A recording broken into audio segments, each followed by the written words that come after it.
ಹೇ guys, ಎಲ್ರಿಗೂ ನಮಸ್ಕಾರ. Welcome back to Sagar stories. Top 5 cricketing ಅಪ್ಡೇಟ್ಸ್ಗೆ ಸ್ವಾಗತ. ಮೊದಲನೇ ಅಪ್ಡೇಟು IPL 2026 ರಿಲೇಟೆಡು. ಸ್ವಲ್ಪ ದಿನದ ಹಿಂದೆ ರೂಮರ್ಸ್ಗಳು, ಸ್ಪೆಕ್ಯುಲೇಷನ್ಸ್ಗಳು ಸ್ಪ್ರೆಡ್ ಆಗ್ತಾ ಇದ್ದೋ. ಯಾರು ರಿಲೇಟೆಡು? ಸಂಜು ಸ್ಯಾಮ್ಸನ್ ರಿಲೇಟೆಡು. ಸಂಜು ಸ್ಯಾಮ್ಸನ್ ಇನ್ CSK ಅಂತ. MS ಧೋನಿನ ವಿಕೆಟ್ ಕೀಪರ್ ಬ್ಯಾಟ್ರಾಗಿ ರಿಪ್ಲೇಸ್ ಮಾಡೋಕ್ಕೆ ಬತ್ತವ್ರೆ, ಕ್ಯಾಪ್ಟನ್ಸಿ ಕೊಟ್ಬಿಡ್ತಾರೆ, ಅದು ಇದು ಅಂತೆಲ್ಲ ರೂಮರ್ಸ್ಗಳು ಸ್ಪ್ರೆಡ್ ಆಗ್ತಾ ಇತ್ತು. ಬಟ್ ಇದು ನಾನು ಅವಾಗಲೇ ಹೇಳಿದೆ, ಇದು ರೂಮರ್ಸ್ ಅಷ್ಟೇ, ಇದು ಏನು ಅಫಿಷಿಯಲ್ ಕನ್ಫರ್ಮೇಷನ್ ಏನಲ್ಲ. ಆದರೂ ಆಗ್ಬೋದು, ಆಗದೇ ಇದ್ರೂ ಕೂಡ ಆಶ್ಚರ್ಯ ಪಡುವಂಥದ್ದಲ್ಲ, ಏನಿಲ್ಲ ಅಂತ. ಸೊ ಇದಕ್ಕೆ ಸಂಜು ಸ್ಯಾಮ್ಸನ್ ಅವರು ಕ್ಲಾರಿಟಿನ ಕೊಟ್ಟಿದ್ದಾರೆ. ಡಿನಯಲ್ ಏನು ಆ ಥರ ಚರ್ಚೆ ಏನೂ ಆಗಿಲ್ವೇ? CSKಗೂ ನಮಗೂ ಅಥವಾ ರಾಜಸ್ಥಾನ್ ರಾಯಲ್ಸ್ಗೂ CSK ಮಧ್ಯ ಈ ಥರ ಒಂದು ಕಾನ್ವರ್ಸೇಷನು ನನಗೆ ಗೊತ್ತಿರೋ ಮಟ್ಟಿಗೆ ಆಗಿಲ್ಲ. ಗೊತ್ತಿಲ್ಲ, ಫ್ಯೂಚರಲ್ಲಿ ಆದರೂ ಆಗ್ಬೋದೇನೋ. ಬಟ್ ಸದ್ಯದ ಮಟ್ಟಿಗಂತೂ ನನಗೆ ಗೊತ್ತಿರೋ ಪ್ರಕಾರ ಅದೆಲ್ಲ ಆಗಿಲ್ಲ. ಅಂದರೆ ಒಳಗಡೆ ಏನೇ ಆಗ್ತಿದ್ರು ಕೂಡ ಈಚೆಗಡೆ ಅಂತೂ ಯಾವುದೇ ಪ್ಲೇಯರು ಬಿಟ್ಕೊಂಡು ಕೊಡೋ ಸೀನೇ ಇಲ್ಲ. ಒಳಗಡೆ ಆದರೂ ಆಗಿರ್ಬೋದು, ಬಟ್ ಇವರಂತೂ ಹೇಳ್ತಾ ಇಲ್ಲ ಅಷ್ಟೇ.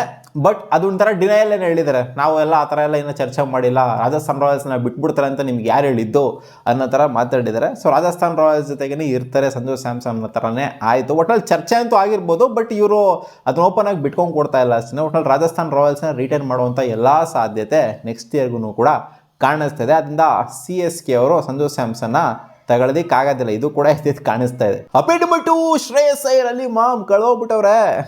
IPL ಆಗ್ತಾ ಇದ್ದಂಗೆ ಎಲ್ಲಿ ಹೋಗ್ಬಿಟ್ರು, ಏನಾಗಿದ್ದಾರೆ ಅಂತ ಗೊತ್ತೇ ಆಗ್ತಿಲ್ಲ. ಏನು ಸೀನು ಅಂತ ಕೇಳಿದ್ರೆ, ಇನ್ನೇನು ಸೀರೀಸಿಗೆ ಸೆಲೆಕ್ಟ್ ಮಾಡಿಲ್ವಲ್ಲ, ಇನ್ನೆಲ್ಲಿ ಕಳಿಸ್ಕೊತಾರೆ. ಅದ್ಯಾವುದೋ ಒಂದು ಲೀಗಲ್ಲಿ ಕಾಣಿಸ್ಕೊಂಡಿದ್ರು, ಚಿಕ್ಕ T20 ಲೀಗಲ್ಲಿ. ಅದಾದ ನಂತರ ಇವಾಗ ದುಲೀಪ್ ಟ್ರೋಫಿಲಿ ನಾನು ಇರ್ತೀನಿ ಗುರು, ಪಾರ್ಟಿಸಿಪೇಟ್ ಮಾಡ್ತೀನಿ ಅಂತ ಓಪನ್ ಸ್ಟೇಟ್ಮೆಂಟ್ ಹಾಕಿಬಿಡಿದ್ರೆ. ಆ್ಯಂಡ್ ರಜತ್ ಪತಿದಾರ್ ರಿಲೇಟೆಡು ಕೂಡ ಅಪ್ಡೇಟ್ ಬರ್ತದೆ. ದುಲೀಪ್ ಟ್ರೋಫಿನ ಮಿಸ್ ಮಾಡಿಕೊಳ್ಳುವಂಥ ಸಾಧ್ಯತೆ ಇದೆ ಅಂತ. ಯಾಕಂದರೆ BCCI ಅವರು ಹೇಳಿದಾರಂತೆ, ನೀನು ಸ್ವಲ್ಪ ಫಿಟ್ನೆಸ್ ಕಡೆ ಜಾಸ್ತಿ ಗಮನ ಕೊಡೋರು ಅಂತ. ಅಂದರೆ ದುಲೀಪ್ ಟ್ರೋಫಿ ಆಡ್ಬಿಟ್ರೆ ಫಿಟ್ನೆಸ್ ಹೋಗ್ಬಿಡುತ್ತಾ ಅಂತಲ್ಲ. ಸೊ ಆ ಥರ ಅಲ್ಲ, ನೀನು ಚೆನ್ನಾಗಿ ಆಡೋಗುರೋ, ನೀನು ಚೆನ್ನಾಗಿ ಆಡೋಕ್ಕಿಂತ ಮುಂಚೆ ನೀನು ಇನ್ನೊಂದು ಸ್ವಲ್ಪ ಫಿಟ್ ಆಗಿಬಿಟ್ಟು ಬಾ ಅನ್ನೋ ಥರ ಏನೋ ಹೇಳಿದ್ರಂತೆ. ಬಟ್ ಕ್ಲಾರಿಟಿ ಅಂತೂ ರಜತ್ ಪತಿದಾರ್ ಕಡೆಯಿಂದ ಬಂದಿಲ್ಲ. ಶ್ರೇಯಸ್ ಅಯ್ಯರ್ ಕೊಟ್ಟಿರೋ ಥರ. ಸೊ ನೋಡೋಣ ಆಡ್ತಾರೋ ಆಡೋದಿಲ್ವೋ ಅಂತ. ಅಪ್ಡೇಟ್ ನಂಬರ್ 3, ಇನ್ನೂ ಒಂದು ಟ್ರೇಡ್ ರೂಮರ್ಸ್ಗಳು ಹರಿದಾಡ್ತಿದೆ. ಇದೆಲ್ಲ ಸ್ಪೆಕ್ಯುಲೇಷನ್ಸು, ಗೊತ್ತಿರೋದೇ. ಇನ್ನು ಟ್ರೇಡ್ ಎಲ್ಲ ಬರೋದು ಸಿಕ್ಕಾಪಟ್ಟೆ ಟೈಮ್ ಇದೆ. ಬಟ್ ಇವಾಗಲೇ ಎಲ್ಲ ಹರಿದಾಡ್ತಿದೆ. ಇದೊಂಥರ ವ್ಯಾಲಿಡ್ ಥರನೇ ಕಾಣಿಸ್ತಾ ಇದೆ. ಇದು ಆದರೂ ಆಗ್ಬೋದು ಅನ್ನೋ ಥರ ಅನ್ನಿಸ್ತು ನನಗೂ ಕೂಡ. ಯಾಕಂದರೆ ಲೆಫ್ಟ್ ಹ್ಯಾಂಡ್ ಆಗಿರೋದ್ರಿಂದ RR ಮತ್ತು KKRನ ಟ್ರೇಡ್ ಆಗಬಹುದು ಅಂತ. ಸಂಜು ಸ್ಯಾಮ್ಸನ್ ಎಲ್ಲ ತಲೆ ಕೆಡ್ಸ್ಕೊಳಕ್ಕೆ ಹೋಗ್ಬಿಡಿ. ಇಲ್ಲಿ ನಿತೀಶ್ ರಾಣಾ ಜೊತೆಗೆ ಕ್ವಿಂಟನ್ ಡಿ ಕಾಕ್ನ ಇಂಡಿಯನ್ ಆ್ಯಂಡ್ ಓವರ್ಸೀಸ್ನ ಟ್ರೇಡ್ ಆಗ್ಬೋದು ಅಂತ. RRರಿಂದ KKRಗೆ ನಿತೀಶ್ ರಾಣಾ ಅವರ ಮಾಜಿ ಟೀಮ್ಗೆ ಮತ್ತೆ ರಿಟರ್ನ್ ಆಗ್ತಾರೆ ಅಂತ. ಈ ಕಡೆಯಿಂದ KKRಯಿಂದ RRಗೆ ಕ್ವಿಂಟನ್ ಡಿ ಕಾಕ್ ಅವರು ಬರುವಂಥ ಸಾಧ್ಯತೆ ಇದೆ ಅಂತ. ಯಶಸ್ವಿ ಜೈಸ್ವಾಲ್ ಓಪನಿಂಗ್ ಕೂಡ ಲೆಫ್ಟ್ ಹ್ಯಾಂಡ್ ಬ್ಯಾಟರ್ ಇದ್ದೇ ಇದ್ದಾರೆ. ಸೊ ಇಲ್ಲಿ ಕ್ವಿಂಟನ್ ಡಿ ಕಾಕ್ ಕೂಡ ಲೆಫ್ಟ್ ಹ್ಯಾಂಡ್ ತೊಗೊಂಡು ಏನು ಮಾಡ್ತಾರೆ, ಸಂಜು ಸ್ಯಾಮ್ಸನ್ ಕೂಡ ಓಪನ್ ಮಾಡುವಂಥ ಅಬಿಲಿಟಿ ಇದೆ. ಸೊ ತೊಗೊಂಡು ಏನು ಮಾಡ್ತಾರೆ ಅನ್ನೋದು ಕೂಡ ಒಂದು ಕ್ವೆಶನ್ನೇ. ಸೊ ಆದರೂ ಆಗ್ಬೋದು, ಆಗಿದ್ರು ಕೂಡ ಆಶ್ಚರ್ಯ ಪಡುವಂಥದ್ದಿಲ್ಲ. ಒಟ್ಟಿನಲ್ಲಿ ಲೆಫ್ಟ್ ಹ್ಯಾಂಡರ್ಸ್ ಆಗಿರೋದ್ರಿಂದ ಇಂಟರ್ಚೇಂಜ್ ಮಾಡ್ಕೊಳ್ಳುವಂಥ ಸಾಧ್ಯತೆ ಇದೆ.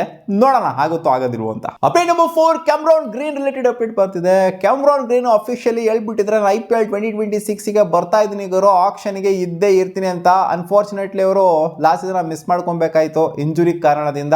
ಅವ್ರೇನು ಬ್ಯಾನ್ಗಿನೆಲ್ಲ ಆಗಿಲ್ಲ, ಅವ್ರೇನು ಬೇಕು ಅಂತ ಮಿಸ್ ಆಗಿಲ್ಲ, ಇಂಜುರಿ ಆಗಿದ್ದರಿಂದನೇ ಅವರು ಮಿಸ್ ಆಗಿದೆ. ಸೊ ಅದರಿಂದ 2 ವರ್ಷ ಬ್ಯಾನ್ ಏನು ಇವಾಗ ಹ್ಯಾರಿ ಬ್ರೂಕ್ ಅವರು ಇವ್ರ ಮೇಲೆಲ್ಲ ಏರಿದ್ದಾರೆ. ಸೊ ಆ ಥರ ಎಲ್ಲ ಇವ್ರ ಮೇಲೆ ಏರೋದಕ್ಕೆ ಆಗೋದಿಲ್ಲ. 100% ಇವರು ಮಿನಿ ಆಕ್ಷನ್ಗೆ ಬರ್ತಾರೆ. ಹೆವಿ ಡಿಮ್ಯಾಂಡಲ್ಲಂತೂ ಕ್ಯಾಮ್ರಾನ್ ಗ್ರೀನ್ ಖಂಡಿತ ಇದ್ದೇ ಇರ್ತಾರೆ. ನೋಡೋಣ, ನಮ್ಮ RCBಗೆ ಆಡಿದ್ರು ಲಾಸ್ಟು. ಸೊ ಈ ಸಲ ಯಾರು ತಗೊತಾರೆ ಅಂತ. ಅಪ್ಡೇಟ್ ನಂಬರ್ 5, ರೋಹಿತ್ ಶರ್ಮಾ ಅವ್ರದ್ದೇ ಮೈನ್ ಡಿಸಿಷನ್ ಆಗಿತ್ತು.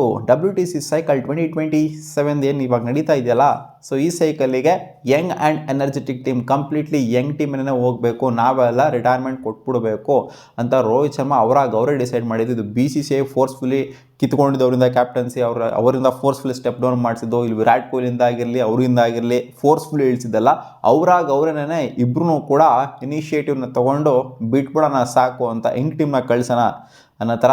ಯಾಕಂದರೆ ಬಾರ್ಡರ್ ಗವಾಸ್ಕರ್ ಟ್ರೋಫಿ ಏನಾಯಿತು ಅಂತ ಗೊತ್ತಿರೋದಿಲ್ಲ. ಒಂಥರ ಇಂಡಿಯಾ ಸಿಕ್ಕಾಪಟ್ಟೆ ಮೇಲ್ಗಡೆ ಇದ್ವಿ ನಾವು ಫೈನಲ್ಗೆ ಕ್ವಾಲಿಫೈ ಆಗೋದ್ರಲ್ಲಿ. ಬಾರ್ಡರ್ ಗವಾಸ್ಕರ್ ಟ್ರೋಫಿಲಿ ಏನು ಕೊಲ್ಯಾಪ್ಸ್ ಆದ್ವಿ ನಾವು.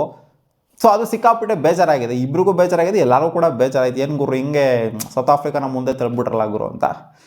ಬಿಡಿ, ಅದೆಲ್ಲ ಇವಾಗ ಮೆಮೊರೀಸ್ ಅಷ್ಟೇ. ಒಟ್ಟಲ್ಲಿ ಅವ್ರದ್ದೇ ಡೆಸಿಷನ್ ಅದು. BCCI ಏನು ಫೋರ್ಸ್ಫುಲಿ ವಿರಾಟ್ ಕೊಹ್ಲಿನ ಆಗಿರಲಿ, ರೋಹಿತ್ ಶರ್ಮನಾಗಿರಲಿ ಇಳಿಸಿಲ್ಲ ಅಂತ.